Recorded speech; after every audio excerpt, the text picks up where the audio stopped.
Okay, కీర్తన గారు మరొక బయట కూడా వైరల్ అవుతున్నది, అది ఒక్కసారి వినండి, ప్లే చేయండి. అది సంకీర్ణ ప్రభుత్వంలో చాలా ఛాలెంజింగ్ అధ్యక్ష.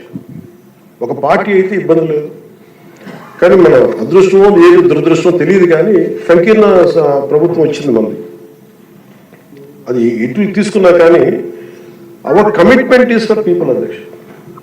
ఎన్నిసార్లు కూడా చాలా సార్లు గౌరవ ముఖ్యమంత్రి గారికి నాకు నన్ను ఇబ్బంది పెట్టి చాలా మంది చాలా రకాల వ్యాఖ్యలు చేసినప్పటికీ కూడా మేము ఎందుకు బలంగా కలిసి ఉంటాం అనడానికి ఇది వారి గురించో నా గురించో లేదంటే లోకేష్ గారి గురించి ఎవరి గురించో కాదు, ఇది we have committed for people అధ్యక్ష. మేము ఆంధ్రప్రదేశ్ ప్రజల కోసం మేము నిలబడి ఉన్నాం అధ్యక్ష. ఇబ్బందిగా ఉంటాయి కొన్ని, కానీ సంకీర్ణ ప్రభుత్వం కలిసి లేకపోతే మటుకు ప్రజలకి మేము ద్రోహం చేసిన అధ్యక్ష. ఎట్టి పరిస్థితుల్లో కూడా అధ్యక్ష మేము మీకు మాటిస్తున్నాం, ప్రజలకు మేము మీ ద్వారా మాటిస్తున్నాం. మాలో ఎన్ని ఇబ్బందులు ఎన్ని ఇట్లాంటివి వచ్చినా ఎవరన్నా మాట్లాడిన గౌరవ సభ్యులు ఎవరన్నా మాట్లాడిన మేము ఇట్లా అధిగమించి ప్రజల్లో మన్నన చూడబోయి 17 సంవత్సరాలు ఖచ్చితంగా మా ఎన్డీఏ ప్రభుత్వం ఎన్ని ఇబ్బందులు ఉన్నప్పటికీ. రైట్, చిన్నపరెడ్డి గారు ఒక్క నిమిషం. కీర్తన గారు, చిన్నపరెడ్డి గారు. Sir good evening sir. 99 వీక్షకులకు అలాగే ప్యానల్ సభ్యులందరూ కూడా నమస్కారం.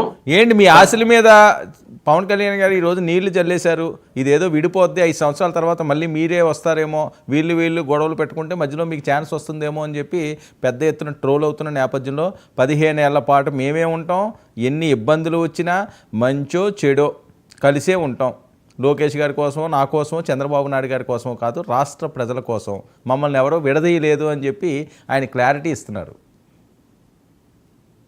సంతోషం సార్. ఖచ్చితంగా వీరందరూ అలానే కలిసి ఉండాలని కూడా మనందరం కూడా కోరుకుందాం సార్. ఖచ్చితంగా వారు కలిసే ఉండాలి. జగన్మోహన్ రెడ్డి గారి మీద మళ్ళీ ముగ్గురు కలిసి పోటీ చేయాలి. జమిలీ ఎలక్షన్ లో ఖచ్చితంగా బుద్ధి చెప్తారు ప్రజలు. ఏంటండి జమిలీ ఎలక్షన్ ఏంటండి సార్? ఒక నిమిషం సార్ మాట్లాడండి సార్. జమిలీ ఏంటి అంటున్నాను. ఓకే, కలిసి వస్తాము, మీరు సింగిల్ గా వెళ్తామన్నాం కాదు, కానీ జమిలీ ఏంటని సార్? జమిలీ ఎలక్షన్లు వస్తే జమిలీ ఎలక్షన్లు, లేకపోతే రెగ్యులర్ ఎలక్షన్లు వస్తే రెగ్యులర్ ఎలక్షన్లు.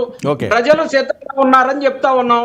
అలాగే ఈరోజు గవర్నర్ గారి ప్రసంగంలో నిన్న జరిగినటువంటి ప్రసంగంలో 4 లక్షల ఉద్యోగాలు ఇచ్చామని చెప్పేసి ప్రసంగంలో చదివించారు.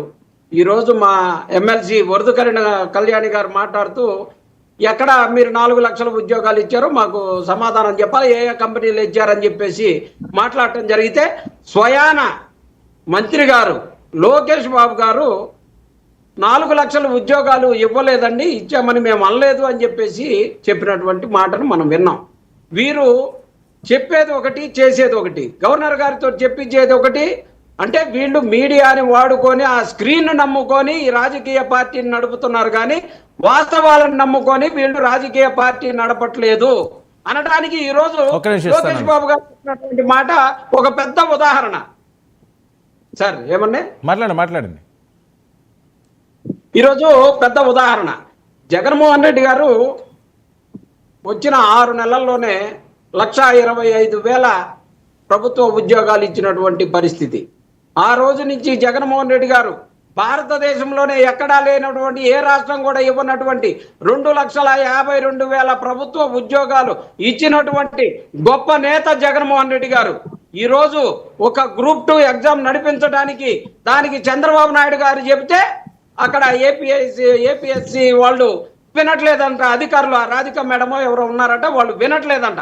ఒక ముఖ్యమంత్రి గారు చెబితేనే విననటువంటి పరిస్థితుల్లో ఈరోజు గందరగోళంగా ఏ పరిస్థితులు చూసుకున్నా, తిరుపతి ఘటన చూసుకున్నా, తొక్కిసలాటలు చూసుకున్నా, లేకపోతే మర్డర్లు, రేపులు, మానభంగాలు, ఆంధ్రప్రదేశ్లో అభివృద్ధి కాదు కదా సంక్షేమం నడిపేటటువంటి శక్తి లేని శక్తిహీనమైనటువంటి ప్రభుత్వం అండి ఇది.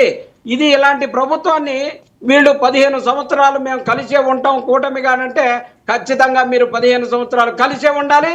జగన్మోహన్ రెడ్డి గారు మళ్ళీ ముఖ్యమంత్రి అయ్యేదానికి ప్రజలు సిద్ధంగా ఉన్నారని చెప్పేసి ఖచ్చితంగా అసలు అసెంబ్లీలో మీకు అసెంబ్లీకి వచ్చే అర్హతే లేదట. గవర్నర్ గారి ప్రసంగాన్ని కూడా మీరు అపహాస్యం చేసే విధంగా చేశారు.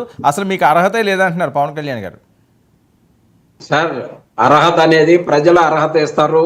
ప్రజలు ఇచ్చినటువంటి అర్హతని ప్రశ్నించడానికి జగన్మోహన్ రెడ్డి గారు వచ్చి ఇక్కడ ప్రతిపక్ష హోదా ఇవ్వమని చెప్పేసి మాట్లాడితే, ప్రతిపక్ష హోదా ఇచ్చినట్టయితే ప్రజలకు ఇచ్చినటువంటి హామీల మీద కానీ రాష్ట్రంలో జరుగుతున్న అరాచకాల మీద కానీ మాట్లాడేటటువంటి సమయం వస్తుందని ఒక్క ఆలోచన తప్పితే, ప్రజల కోసం తప్పితే మా ఇండివిజువల్ గా మా గురించి, మా గొప్పతనం గురించి, మా జగన్మోహన్ రెడ్డి గారి అందం గురించి చూపించడానికి ఏమన్నా టీవీలను వాడుకోవాలనో అసెంబ్లీని వాడుకోవాలనో అవసరం మాకు లేదు సార్. మరి ఆ 11 మంది